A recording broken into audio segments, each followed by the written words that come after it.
So here now, joining me exclusively on this story tonight after hours of questioning today, Corey Lewandowski. Corey, good evening. Good to see you tonight. You've had a busy day. How did you think it went? You know, look, I think I reiterated what the American people already knew. There was no collusion. There was no obstruction. The Mueller report was very clear about that. And what we know is that the far left wing of the Democratic Party has to have these hearings to protect themselves in their congressional districts from further left progressives who want to take them out in their primary races. This is all politics. And the truth is, it's a disservice to the American people. Why did you decide to go? Did you feel that the subpoena was, that you had to because of the subpoena?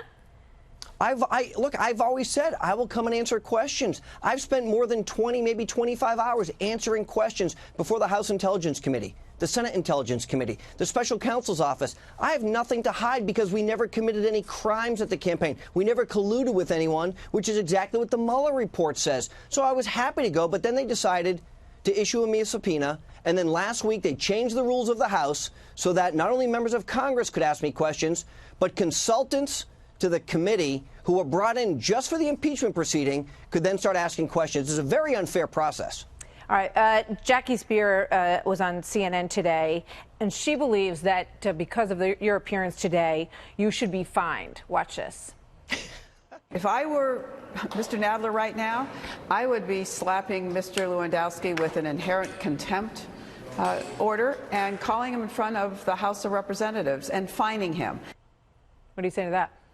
I've never, look, maybe that's happened before. I've never heard of somebody being fined after going in front of Congress. Hey, why don't you go and bring Jim Comey back, who we know has perjured himself in front of Congress? Why don't you take the opportunity and have a testimony with Michael Horowitz, who wrote the Inspector General's report? Why don't you fix the problem of illegal immigration, which is, killing Americans because they're coming across the border illegally? These are actually the obligations of the House Judiciary Committee.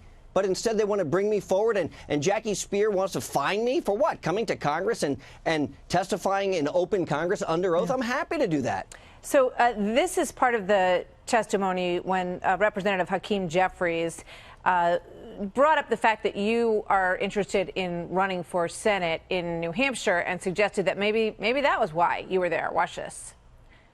This is not a Republican primary campaign. You are not on the campaign trail yet. This is the House Judiciary Committee. Act like you know the difference. Look, I was subpoenaed to show up. This wasn't like, hey, Corey Lewandowski is going to launch his U.S. Senate campaign in front of the House Judiciary Committee. Nobody's ever done that before. But what the congressman failed to articulate was I was compelled by a lawful subpoena to show up today, and that's what I did. So you did tweet, though, thank you at Real Donald Trump. No collusion, no obstruction. The American people know it. And I'll continue to remind them, hashtag Senate 2020, hashtag stand with Corey. Well, hey, by the way, there's nothing wrong with still having the right of freedom of speech. And, they can have the opportunity to rake me over the coals for 4, 5, 6 hours, maybe, to remind the American people what I already know and have always said: there was no collusion, no obstruction.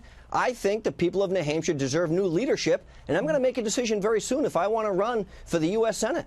All right. So the core, just to go to the core of the questioning, they really focused on the president's request to you to have a conversation with Jeff Sessions about removing Robert Mueller, which you say you never ended up doing, correct? That's right. I never met with Jeff Sessions to relay that message. Why didn't you? Well, look, because I went on vacation, because it wasn't a priority, to be honest with you. And so, and I said this in the committee. The president asked me to go have a conversation with Jeff Sessions, is basically what's in the Mueller report. I've testified to the fact that I believe that to be accurate, and then I just never did it. And so they want to talk about what may have transpired had I spoken to Jeff Sessions. But it's all speculation because I never had the conversation. So what is there to potentially talk about? I mean, it looks like, and this is, let's play Representative Hank Johnson here on this line of questioning. Watch. You felt a little squeamish about delivering that message, correct? No, sir. Well, why did it take you so long and you never even delivered it? Correct. I never delivered the message. Yeah, you chickened out. I went on vacation. You went on vacation. That got a lot of laughs. Well, it's true. Look, it was the summertime. My kids wanted to go to the beach, and so I took my kids to the beach. I mean, they make it seem like this is this big nefarious idea. We went to the beach for 2 weeks. We went up to Maine. We had fun in the sun, right? That's what we did. Big deal. I mean, look, maybe Congressman Johnson has never been on vacation. I'm not sure. But when it came to the family, I decided to prioritize them over a potential message to Jeff Sessions. So, I mean, I guess regardless of what the president wanted to achieve by asking you to do that, you never did that. And it also, I think, bears reminding people that the president never did fire Robert Mueller, and that at the end of the investigation, Robert Mueller said that it was never impeded. It's such an important point. You've articulated what's so important. Mueller had free reign all the way through his investigation to conduct it in any way he wanted. Neither the acting attorney general, the deputy attorney general, or the current attorney general attempted to impede the Mueller investigation in any way. And Bob Mueller testified to that. And that's a very important point. When you look at this, you step back. You're a former campaign manager for the Trump campaign. Look at the political optics, as we like to say, of all of this. How do you think their pursuit of this plays for them with the American people politically? And how do you think it plays for President Trump that this is still being pursued? Well, the American people don't want this. Your polling data just showed that.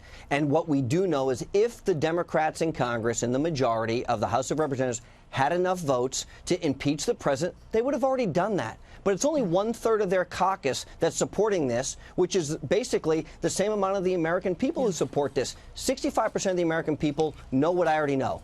The president didn't commit any crimes, didn't collude with any foreign entities, and didn't try and stop the Mueller investigation. So if he's guilty of something, it's of putting America first. And if that's the case, then he's absolutely guilty as charged. Yeah, I mean, there's also a report this week that shows that the FBI's communications have been, interfered with over the last several years in a really shocking way. And I can't help but think what kind of time and effort, if it had gone into that angle of this investigation, might have, sort of actually brought more fruit in terms of keeping the country safe. But we'll see. Corey, thank you very much. Good to see you here tonight.